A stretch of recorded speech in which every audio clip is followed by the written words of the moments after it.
ছেলেটার নাম ছিল অর্ণব। অর্ণব ছোটবেলা থেকেই একটা স্বপ্ন দেখত। একদিন সে একটা সাদা গাড়ি কিনবে, আর সেই গাড়িতে করে সে তার ভালোবাসার মানুষটাকে নিয়ে দূরে কোথাও চলে যাবে। কিন্তু অর্ণব খুব গরিব ছিল। দিনে কাজ করত, রাতে স্বপ্ন দেখত। একদিন বৃষ্টির দিনে বাসস্ট্যান্ডে দাঁড়িয়েছিল অর্ণব। হঠাৎ একটা মেয়ে এসে তার পাশে দাঁড়ালো। মেয়েটার নাম মেঘলা। বৃষ্টি খুব জোরে পড়ছিল।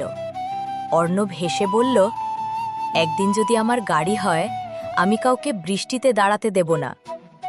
মেঘলা মুচকি হেসে বলল, তাহলে আমাকে আগে ঘুরতে নিয়ে যাবে তো? অর্ণব বলল, প্রথমে তোমাকেই নিয়ে যাব। সেদিন থেকেই তাদের গল্প শুরু।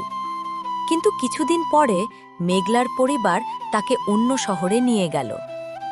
যাওয়ার আগে মেঘলা শুধু একটা কথা বলেছিল, যেদিন তোমার স্বপ্নের গাড়ি হবে, সেদিন আমাকে মনে করবে। অনেক বছর কেটে গেল। অর্ণব অনেক কষ্ট করে কাজ করল। একদিন অবশেষে সে তার স্বপ্নের সাদা গাড়ি কিনল। গাড়ি চালিয়ে সে প্রথমে কোথায় গেল জানো? সেই পুরনো বাস স্ট্যান্ডে, যেখানে প্রথম মেঘলার সাথে দেখা হয়েছিল।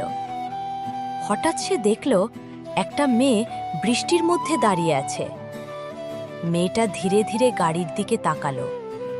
সে আর কেউ নয়, মেঘলা। অর্ণব গাড়ির দরজা খুলে বলল, চলো, আজ তোমাকে ঘুরতে নিয়ে যাই। অনেক দিন অপেক্ষা করিয়েছি।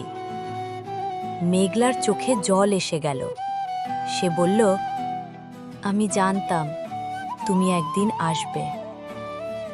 কিছু স্বপ্ন গাড়ি দিয়ে পূরণ হয়, আর কিছু স্বপ্ন পূরণ হয় সেই মানুষটার সাথে যে অপেক্ষা করে। এই গল্পটা ভালো লেগে থাকলে চ্যানেলটা সাবস্ক্রাইব করুন।